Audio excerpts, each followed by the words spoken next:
मेरे 2 बच्चे हैं, दोनों से बहुत छोटे हैं। एक तो 1.5 साल की है मम्मी, एक 5 ईयर का है।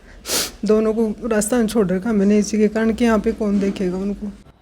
दिल्ली के राम मनोहर लोहिया हॉस्पिटल की नर्स नरेश के खानदान के इस तरह बिखरने की वजह अस्पताल के कोविड-19 वार्ड में इनकी तैनाती है।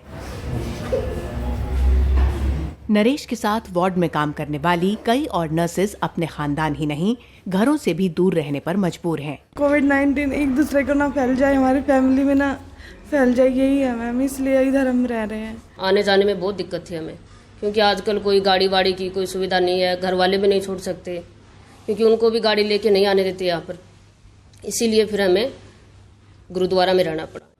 कोरोना वायरस की वबा के आगाज में डॉक्टर्स और नर्सेज पर घर खाली करने का दबाव डालने के कई वाकयात सामने आए। ऐसे में दिल्ली के गुरुद्वारों ने इनके लिए दरवाजे खोले। आज तकरीबन 200 के आसपास डॉक्टर नर्सेज जो हैं हमारे अलग अलग गुरुद्वारा की सराह में, गुरुद्वारा बंगला साहब में, गुरुद्वारा रकाबगंज साहब में, गुरुद्वारा मोती बाग साहब में हमने इनको जगह दी है।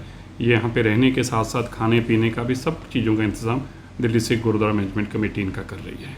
हॉस्पिटल्स में दिन रात एक कर देने वालों का कहना है कि इस वक्त उन्हें अवाम के साथ की सख्त ज़रूरत है। हम भी हमारे वतन के लिए काम कर रहे हैं, हमारे देश के लिए काम कर रहे हैं, हमारे समाज के लिए काम कर रहे हैं, हमारे लोगों के लिए काम कर रहे हैं और हम चाहते हैं कि हमारे लोग हमारा साथ दें इस लड़ाई में, जिससे कि हम इस लड़ाई को जीत सकें।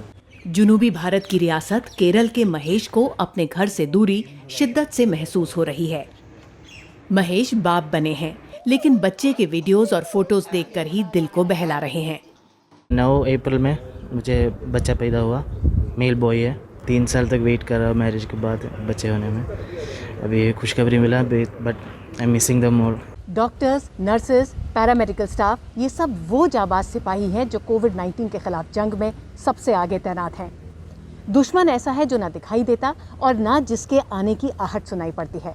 इसके बावजूद ये लोग अपनी जान की परवाह किए बगैर मुस्तैदी से अपना काम कर रहे हैं और इनका यही जज्बा इन्हें सलाम करने लायक बनाता है। Ritul Joshi, Voice of America, Delhi.